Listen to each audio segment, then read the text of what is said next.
இவர் பேர் ராமு. இவர் ஒரு நேர்மையான விவசாயி.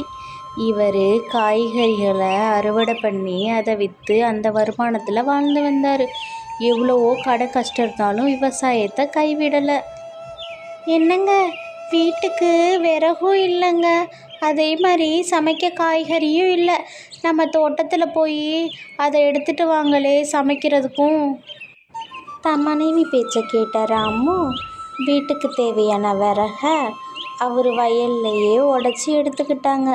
அதே மாதிரி விற்கிறதுக்கு தேவையான காய்கறிகளையும் அவர் அழகான தோட்டத்தில் முத்து முத்தாக இருக்க கத்திரிக்காய் செடி, தக்காளி செடியிலேருந்து பறித்து கூடையில் போட்டு வயலில் கொஞ்சம் களை எடுத்துட்டும் வீட்டுக்கு போனாங்க.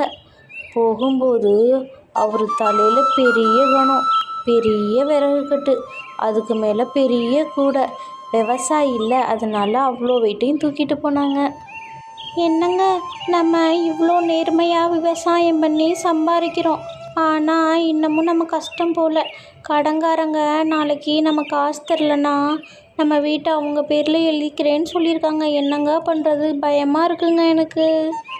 கவலைப்படாத சீதா, எங்கள் தாத்தா சொன்னாங்க நான் சின்ன பிள்ளையா இருக்கும்போது, நம்ம சோள கொல்லையில் ஒரு மந்திர கிணறு இருக்கான். எனக்கு கஷ்டம் வரும்போது அந்த கேணியில் போய் கேளு தரோம் அப்படின்னு சொன்னாங்க.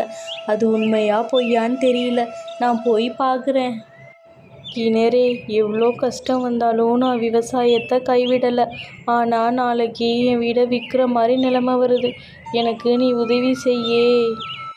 கவலைப்படாத ராமு, இவ்வளோ கஷ்டத்துலேயும் நீ விவசாயத்தை கைவிடாமல் நீ நம்பி இருக்கல்ல, அந்த ஒரு தன்னம்பிக்கைக்காக நான் உனக்கு நிறைய தங்க நாணயங்களை தரேன்.